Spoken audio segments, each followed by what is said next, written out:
की 40 विधानसभा सीटों के लिए मतगणना शुरू हो चुकी है। आज नतीजे आने और लगभग 12 बजे तक आज की जो तस्वीर है वो साफ हो जाएगी। और देखिए आज इसमें यहाँ पर जीत किसकी होगी ये देखना अपने आप में बहुत दिलचस्प, क्योंकि कल नतीजे आने थे लेकिन वहां पर तमाम विरोधों के बीच आज के लिए कहा गया कि आज नतीजे सामने आए।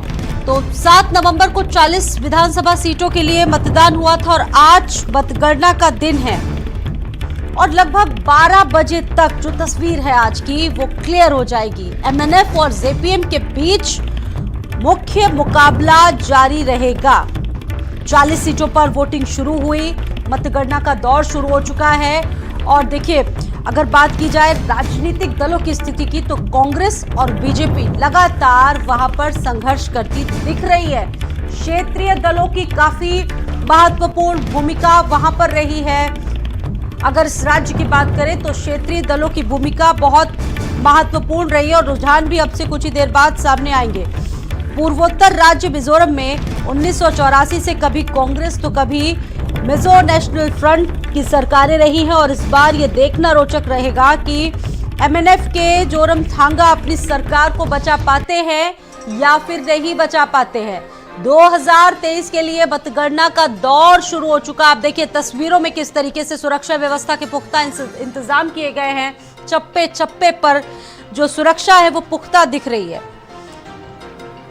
राज्य पूर्व आईएएस लालदुओं के नेतृत्व में बनी राजनीतिक पार्टी जोरम पीपल्स मूवमेंट को कोई नई राजनीतिक समीकरण बनाती दिखेगी या फिर नहीं, ये देखना आज काफी दिलचस्प रहेगा। और 12 बजे तक जो नतीजे हैं वो आ सकते हैं और अब से कुछ ही देर बाद रुझान आने भी शुरू हो जाएंगे। कहा जा सकता है लगभग 10 बजे तक जो पहली तस्वीर है वो क्लियर हो जाएगी, क्योंकि देखिए 40 सीटों के लिए वोटिंग हुई थी। मतगणना 7 तारीख को हुई और आज नतीजों का दिन है।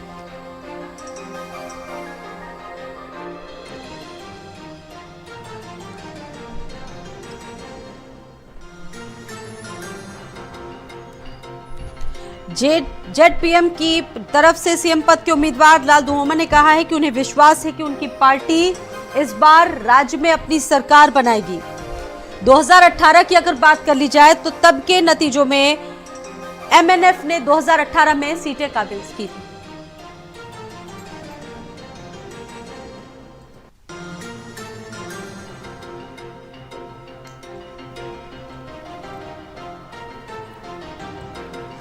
दो 2018 की अगर बात की जाए तो उस वक्त एमएनएफ ने 2018 के विधानसभा चुनाव में 26 सीटें हासिल की थी और उस वक्त 8 सीटें कांग्रेस ने और 5 सीटों पर दर्ज की थी। बीजेपी ने 1 सीट जीतकर महज अपना खाता उस वक्त खोला था। अगर बात 2018 के समीकरणों की जाए और इस बार तब से आज तक के जो समीकरण हैं काफी बदलते दिखे हैं और अभी भी कांग्रेस और बीजेपी जैसे दल वहां पर सत्ता के लिए संघर्ष करते नजर आए हैं।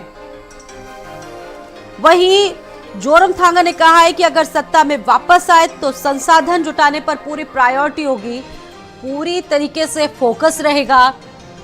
मतगणना का दौर शुरू हो चुका है, काफी सुरक्षा व्यवस्था दिख रही है इन तस्वीरों में और दावे भी देखिए इसी तरह के किए गए हैं कि सुरक्षा व्यवस्था काफी ज्यादा पुख्ता रहेगी।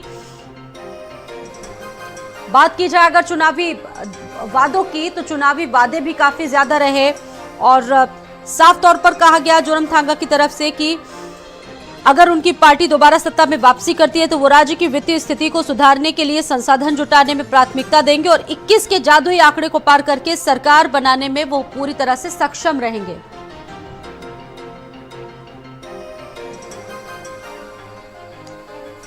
और मेरे साथ इस खबर पर मेरे साथ मेरे 2 सहयोगी जुड़ चुके हैं। संजय मेरे साथ जुड़े हुए हैं लखनऊ से और मेरे साथ लोकेश भी जुड़े हुए हैं दिल्ली से। सीधा रुख करेंगे लोकेश आपका। लोकेश, आज का दिन भी बेहद महत्वपूर्ण है। कल जिस तरीके से नतीजे आए उससे बीजेपी पूरी तरह से गदगद है, लेकिन अगर मिजोरम की बात करें तो यहाँ की स्थिति बहुत विपरीत है। यहाँ पर कांग्रेस और बीजेपी जैसे दल लगातार संघर्ष करते आए हैं सत्ता के लिए। वहां पर हमेशा से क्षेत्रीय दलों का दबदबा रहा है, तो किस तरीके से आज देख रहे हैं लोकेश आप? देखिए 7 नवंबर को इन 40 सीटों के लिए जो है मतदान हुआ था, लेकिन आज वो दौर है मतगणना का, जहां पे कुछ 2 घंटों के बाद ये क्लियर हो जाएगा कि मिजोरम में आखिर सरकार किसकी होगी। एमएनएफ की होगी या जेडपीएम की होगी। जी। दरअसल मिजो नेशनल फ्रंट जो है वो 1984 से उसकी या फिर कांग्रेस की सरकारें रहा करती थी और अदल बदल के रहा करती थी, लेकिन पिछली बार जिस तरीके से एमएनएफ ने अकेले दम पर पूरा बहुमत हासिल किया और 26 सीटें दर्ज की थी, उसके बाद अन्य जो दल थे जैसे कांग्रेस या जेडपीएम, इनकी सीटें बेहद कम थी। तो इससे ये अंदाजा लगाया जा सकता था कि ये अभी भी जमीन तलाश रहे हैं पूरी तरीके से और कांग्रेस का एक तरीके से सफाया हो गया था। जी। अगर दूसरी तरफ जो जेडपीएम आई है, ज़ोरो पीपल जो मूवमेंट है, उसको इस बार के एग्जिट पोल के अंदर बेहद संघर्ष करते हुए और या यूं कहें कि वही इस बार सरकार बनाते हुए दिखाई दे रही है। लाल दुहोमा जो है वो रिटायर्ड ब्यूरोक्रेट हैं, जो कि जिन्होंने इस पार्टी को फॉर्म किया है और मिजोरम की समस्याओं को लेकर के वो लगातार लोगों के बीच उतरे थे और इसी लिहाज पर उन्होंने जाकर के वोट मांगे और उस पर अब उनकी जो एग्जिट पोल्स आए हैं उसमें सरकार बनते हुए दिख रही है। वहीं जोर थरंगा का कहना है कि जो एमएनएफ है वो अगर इस बार भी जीत दर्ज कराएगी। हालांकि इन दोनों ही के दावों को कुछ घंटों के बाद जो है बल मिलेगा या फिर खारिज हो जाएंगे दोनों के दावे, ये देखना बहुत बेहद महत्वपूर्ण होगा। अब 21 का जादुई आंकड़ा है। दरअसल 40 सीटों पर जो ये मतगणना हो रही है, इसमें से 21 सीटें जो भी ले आएगा वो सरकार बनाएगा। और इसमें अगर आप देखें तो तीनों ही पार्टियों ने, चाहे वो जेडपीएम हो, एमएनएफ हो और कांग्रेस हो, इन तीनों ने 40 सीटों पर अपने उम्मीदवार उतारे थे। बीजेपी ने 23 और 27 उम्मीदवार जो है वो निर्दलीय अपना भागा आजमा रहे हैं इस पूरे चुनाव के भीतर।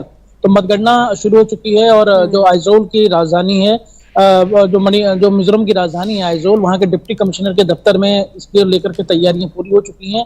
ये माना जा रहा है कि करीब 9 से 9:30 बजे के बीच में पहले रुझान आने शुरू हो जाएंगे और उसी के आधार पर आगे की मतगणना शुरू होगी और 12 बजे तक मिजोरम में की सत्ता को कौन हासिल करेगा, इसको लेकर के तस्वीर बेहद हद तक साफ हो जाएगी। 12 बजे तक तस्वीर आ जाएगी। लोकेश, मेरे साथ संजय भी जुड़े हुए। लोकेश, जो पॉइंट उठा रहे हैं संजय कि जादुई आंकड़ा, क्योंकि बहुमत का आंकड़ा भी 21 है और दावे तो सभी के हैं कि 21 का आंकड़ा पार कर लेंगे, और किस तरीके से आप देख पा रहे हैं, क्योंकि लगभग 11 बजे तक पहली तस्वीर आ सकती है।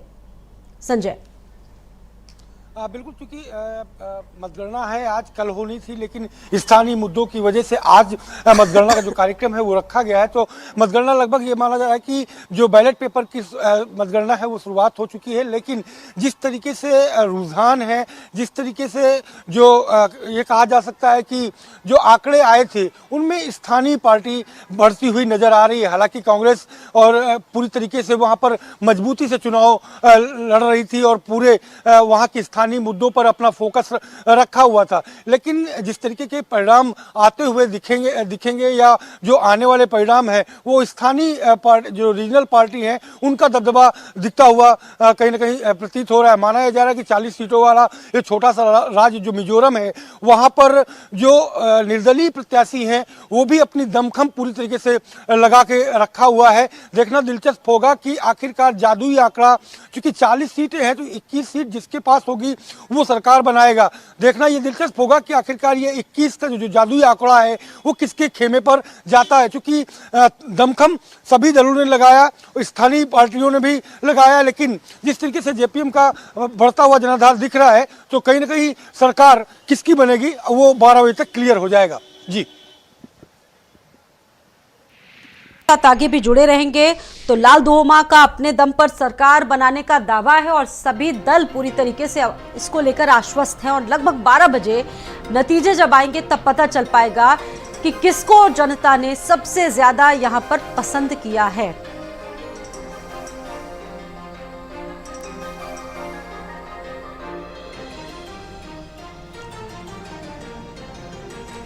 संसद का शीत